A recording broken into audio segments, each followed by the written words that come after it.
partir de hoy se inicia oficialmente la campaña electoral y como aporte a la comunidad vamos a conversar con los candidatos asambleístas por Pichincha para conocer cuáles son sus proyectos y propuestas y así aportar positivamente desde este espacio con un voto responsable. En Opción 2017 hoy nos acompañan los candidatos asambleístas por el distrito Centro Norte de Quito, Marcela Holguín por Alianza País y Gonzalo Ortiz de Acuerdo Nacional por el Cambio. Señores, qué gusto tenerlos aquí. Muy buenos días. Gracias. Muy buenos días. Gracias, Gisela. Bueno, yo sí quisiera saber qué es lo que hace que dos personas que han dedicado la mayor parte de su vida al periodismo opten por dar un salto a la política. Marcela. Bueno, muchísimas gracias, Gonzalo. Gisela, gracias por este espacio. Aprovechar para decirles a nuestros amigos televidentes que tengan un feliz 2017 lleno de fe, lleno de esperanza, a trabajar por el futuro y a trabajar juntos ustedes y nosotros. Según tu pregunta, Gisela, ¿qué es lo que ha hecho particularmente que en mi caso de este gran salto del periodismo a la política? Tú eres periodista, Gonzalo también es periodista, yo he ejercido el periodismo durante 22 años de mi vida y creo que el sinónimo de periodismo tiene que ver con la pasión que nosotros entregamos día a día a ejercer esta profesión. Y es precisamente esa pasión la que me motiva ahora a dar ese salto y ese reto tan importante desde el periodismo hacia la política. Han sido 22 años en los que yo he ejercido el periodismo, Gisela. 22 años en los que lo he hecho con absoluta responsabilidad, con honestidad, con convicción, con compromiso. Es lo mismo que voy a hacer ahora, pero desde la política. El periodismo se hace en las calles y tú lo sabes, Gisela. El periodismo y un periodista se forja en las calles. Yo voy a hacer la política precisamente de esa manera, también en las calles, de la mano de la ciudadanía, con la gente y para la gente.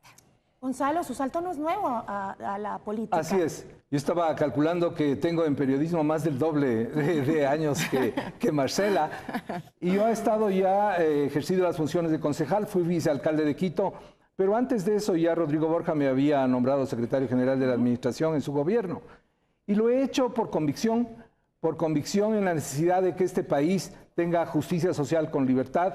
Y esta vez con Paco Moncayo, con el que trabajé tan de cerca en la alcaldía, hacer un gobierno para el pueblo, un gobierno en el que juntos estemos de verdad, juntos para construir el nuevo Ecuador.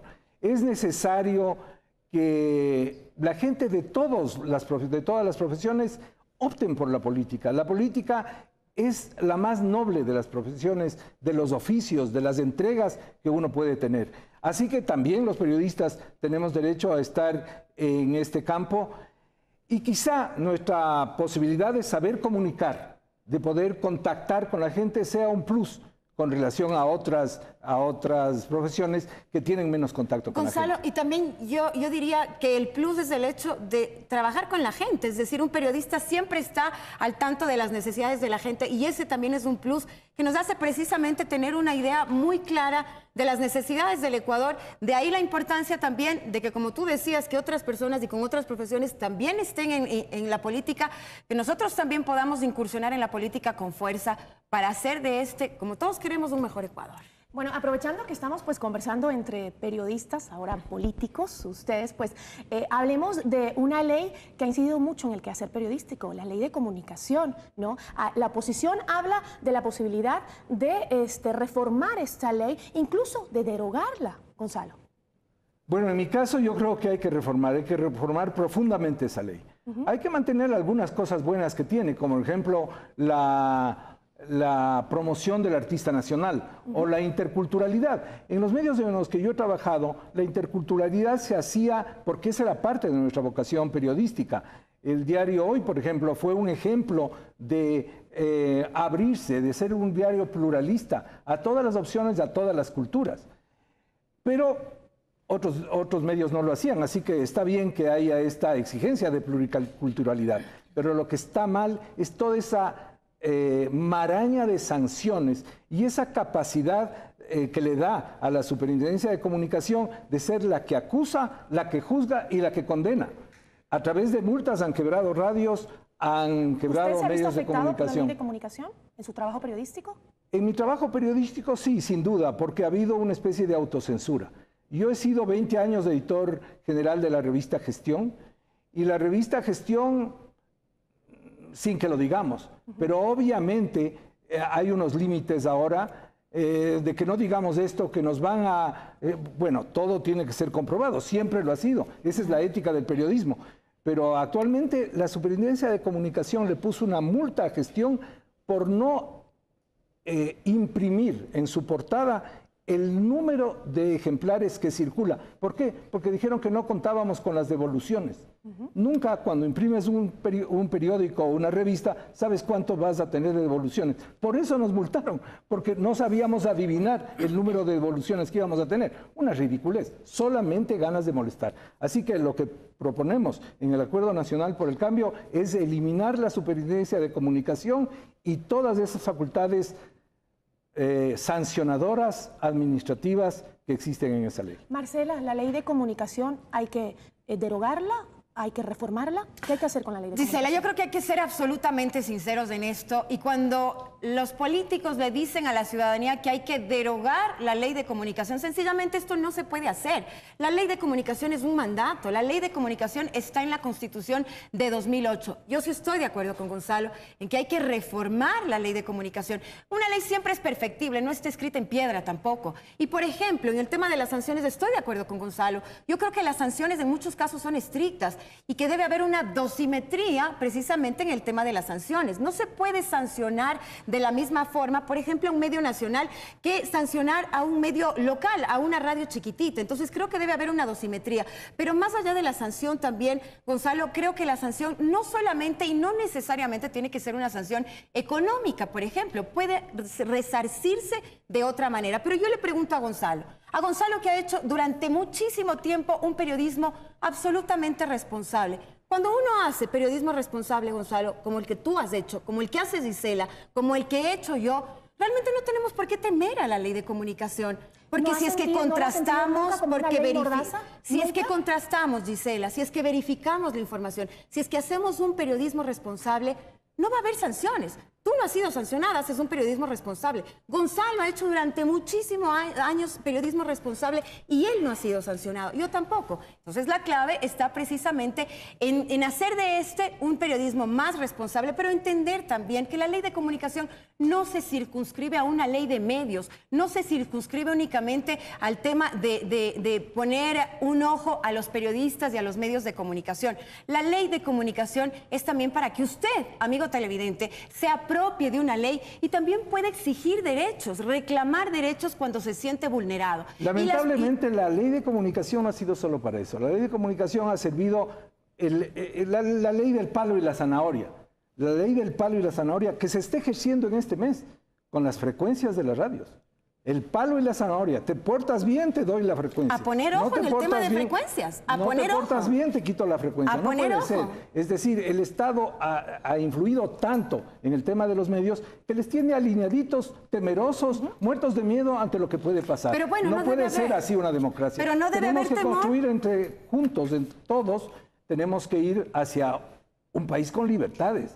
Un país con democracia, y la libertad fundamental es la ley de expresión. Pero no debe haber temor cuando se hacen las cosas con responsabilidad y cuando se cumplen los preceptos del periodismo, verificación, contrastación. Ojalá fuera solo eso. Lo que pasa es que además se exige que sea verde flex.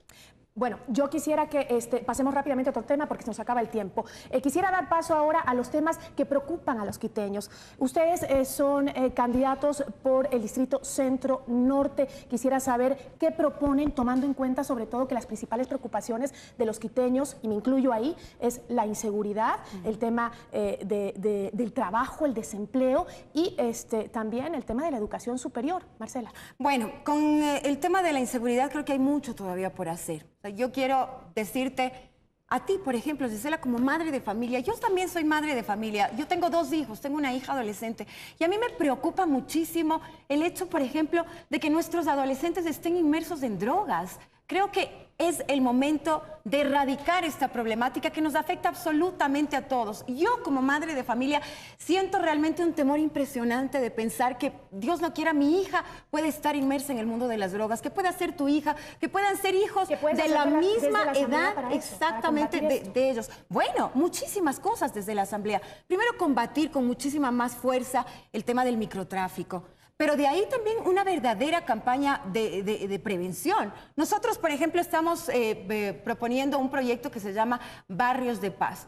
Por ejemplo, en mi distrito, Carcelén, Comité del Pueblo, La Ofelia, son sitios realmente en donde la problemática de la droga es realmente impresionante. Luchemos juntos a través de este proyecto de Barrios de Paz. Lo que nosotros pretendemos es, por ejemplo, tener una corresponsabilidad, que no solamente el combate al consumo de drogas sea una cuestión de las autoridades, sea también una cuestión en la que podamos inmiscuirnos todos, madres, padres de familia, los propios jóvenes, la policía, con la policía comunitaria para la prevención. Tú hablabas del tema de educación también, Gisela. Por ejemplo, creo que es importante dotar a los jóvenes de una mayor educación.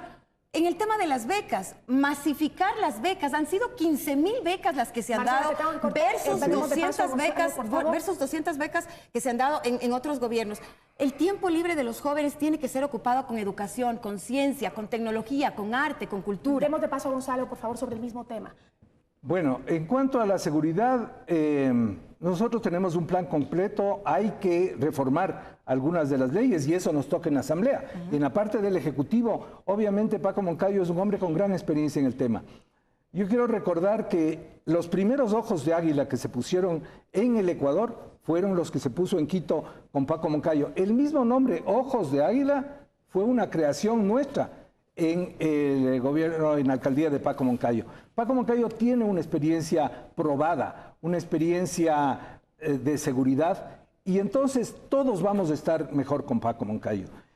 Desde la Asamblea lo que tenemos que hacer es reformar las leyes, reformar el Código Penal, porque la seguridad también es dar seguridad a la gente para que pueda expresarse. Por ejemplo, tenemos que despenalizar la protesta social, una cosa en que este gobierno ha hecho de las suyas, rompiendo los derechos humanos, violando constantemente la posibilidad de asociarse y de expresarse.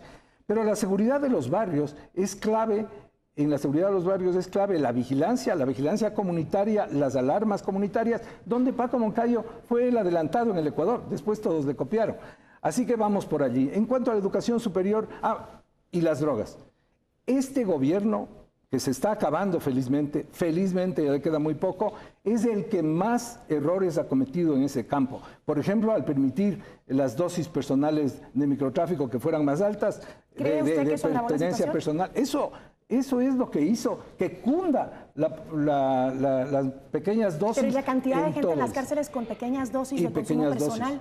Y en las calles y en las casas y vendiendo al lado de los colegios, ¿no? Este gobierno tiene entre los INRIs de este gobierno, ese es uno de los más graves. Los que la gente, las familias, me cuentan a mí cuando voy por los barrios que es de lo más grave que pasó. La ley de educación superior hay que reformarla profundamente. La ley de educación superior no puede ser que el Estado le diga al chico qué tiene que estudiar, dónde tiene que estudiar y cómo tiene que estudiar. Tenemos que lograr un sistema de educación en el que los chicos puedan alcanzar sus sueños. Pero hay además que volver a crear el bachillerato técnico. Actualmente no existe el bachillerato técnico, hay que volver a crear el ciclo diversificado. La ley de educación general no sirve para nada, solo crea, como en este momento, 200,000 chicos que ni estudian ni trabajan. Son los ni, que no hacen nada y que están obviamente más proclives por la falta de ocupación para las drogas precisamente. Tengo que concluir, pero sí quisiera hablar de un tema porque otra de las preocupaciones que tenemos los quiteños y creo que de todos los ecuatorianos es justamente el tema de la corrupción. Marcela, el caso de Brecht, el caso Petroecuador. Mira, cuando me pongo a pensar en el caso Petroecuador, yo recuerdo con tanta indignación como nos debe indignar a todos los ecuatorianos y con tanta preocupación, por ejemplo, ver tomas a través de los medios de comunicación, de la televisión, de esos operativos en donde en la vivienda de un funcionario de Petroecuador había plata hasta en los techos. Eso es indignante, eso no puede pasar, porque esa es plata de todos nosotros, es plata tuya, es plata del pueblo ecuatoriano, es plata mía, eso no puede pasar. El combate a la corrupción tiene que ser un combate que se lo dé frente a frente, con cero tolerancia y algo en lo que debemos actuar todos los ecuatorianos sin ninguna distinción. Hablabas, por ejemplo, Gisela, del caso Odebrecht. Creo que es importante también hacer ciertos señalamientos, como el hecho de que Odebrecht es una empresa que está en el país desde los años 80. Odebrecht, por ejemplo, en 2008 fue expulsada por este gobierno y solamente regresó a este país cuando pagó una compensación a todos los ecuatorianos de 55 millones Marcela, de dólares. ¿se involucra a altos funcionarios de este gobierno en ese caso? Bueno, lo que tiene que hacer la justicia es actuar y trabajar y hacerlo rápido y con celeridad. Pero también hay que ser claros, Gisela, en un tema. Y es el hecho de que hay que ser responsables. No podemos lanzar nombres por lanzar. Esa información tiene que ser contrastada, verificada. Pero tenemos que exigir a las autoridades, a la justicia, a la fiscalía, que trabaje pronto y que trabaje ya. Caiga quien caiga, pero cuando se sepan los nombres, responsablemente luego de una investigación. Gonzalo, caiga quien caiga. La oposición habla siempre de la corrupción en este gobierno. Usted ha sido funcionario público de varios gobiernos. ¿Que acaso no hubo corrupción antes? Felizmente estuve en el gobierno de Rodrigo Borja, que es reconocidamente el gobierno más honesto que ha pasado por el Ecuador. Por eso es que puedo hablar con autoridad respecto del tema, porque además estuvimos en 2 alcaldías con Paco Moncayo, un hombre reconocidamente honesto, un hombre que no tiene fundaciones para dar conferencias al propio gobierno, cobrando $10,000 por 3 horas de conferencia, como ha pasado con el señor Moreno. Nosotros somos honestos de verdad, nosotros trabajamos por el pueblo de verdad, no estamos solamente para la tarima. En el caso de Petroecuador era obvio que había corrupción. Si al comienzo se dijo que iba a costar $180 millones la reparación de la refinería y terminó costando más de 2.000 millones y no funciona bien la refinería, era obvio que había corrupción. Hubo necesidad de investigaciones periodísticas para que reaccione el gobierno. Ahora dice que han sido ellos los que han descubierto. De ninguna manera. Fue el Consorcio Internacional de Periodistas de Investigación el que dio los Panama Papers para poder descubrir esta trama, de la cual solo sabemos un poquito. Y ahora hay venganzas entre los Carlos Parejas y entre los funcionarios que estuvieron allí. Y el candidato a la vicepresidencia, Glass, decía, lo hicimos, lo hicimos. Claro que lo hicieron, y lo hicieron muy bien. 2.000 millones de dólares que el Ecuador, es que es una cifra impresionante de los robos que ha habido. Eso habrá que investigar en la próxima asamblea. Y la próxima asamblea tendrá que investigar el próximo gobierno. Y lo primero que hay que hacer, obviamente, es darle a la asamblea la capacidad de fiscalizar. Porque en esta década, le recortaron a la asamblea todas las posibilidades de fiscalización. Señores, se nos acaba el tiempo. Yo sí quisiera acabar con 30 segundos de cada uno de conclusiones. ¿Por qué votar por ustedes, Gonzalo? Porque voy a ser el mejor asambleísta, tengo experiencia, tengo honestidad, tengo conocimientos, soy el único candidato que soy miembro de las academias de la lengua y de la historia, porque de esas academias pensaron en que tenía los méritos para eso. Creo que es necesario que lleguemos a la asamblea gente con la disposición para luchar por el pueblo, para resolver los problemas directos de la gente. Y solamente quienes hemos estado en contacto con la gente y quienes tenemos los estudios suficientes, vamos a poder aportar en la asamblea a un Ecuador en el que juntos estaremos mejor con Paco Moncayo. Marcela. Bueno, estoy de acuerdo con Gonzalo cuando te refieres al hecho de que los que hemos estado con la gente y sabemos sus necesidades tenemos que estar ahí. Pero también hay que dar oportunidad a quienes somos políticos nuevos en realidad y que tenemos ideas frescas que llevar a la Asamblea Nacional. Yo solamente quiero que nos pongamos a pensar en una cosa. Hace mucho tiempo atrás este era el país de la negación. Nosotros dijimos no a todo, porque incluso cuando se nos decía si es que somos ecuatorianos, teníamos vergüenza de admitir que somos ecuatorianos. Han llegado 10 años que son de cambios muy importantes y evidentes para el Ecuador, en el que hemos dicho sí a la educación, sí a la salud, sí a las carreteras, sí a la producción. Pero llegó un momento nuevo también en el Ecuador, el momento del futuro, en el que ahora el sí tiene que ser con condiciones. ¿A qué me refiero cuando digo esto? Sí, pero sí a la educación, pero con muchísima más oportunidad para la gente. Sí a la educación, pero también con mejores servicios y servicios de calidad. Gracias. Únicamente dame 2 segundos, Gisela, de tu tiempo para comprometerme con la ciudadanía a hacer una campaña política de ideas y no basada en el desprestigio. Gonzalo, hagamos una campaña política limpia y decímonos entre nosotros una feliz campaña y buen inicio de campaña. Marcela, tengo la suerte de conocerte desde hace algún tiempo porque hemos estado en los medios. Lo que realmente me ha decepcionado es que vayas con la actual candidatura, pero vamos a tener que que trabajar en conjunto. Estamos condenados a cooperar por este país. Bueno, y lo vamos a hacer en conjunto, tomando en cuenta los grandes cambios que ha habido en el Ecuador durante esta última década, y los cambios van a continuar. Marcela Holguín y Gonzalo Ortiz, muchísimas gracias por habernos acompañado en esta mañana y mucha suerte en este inicio de campaña. Nos vamos a la pausa y enseguida volvemos con más información. Quédese en 24 horas.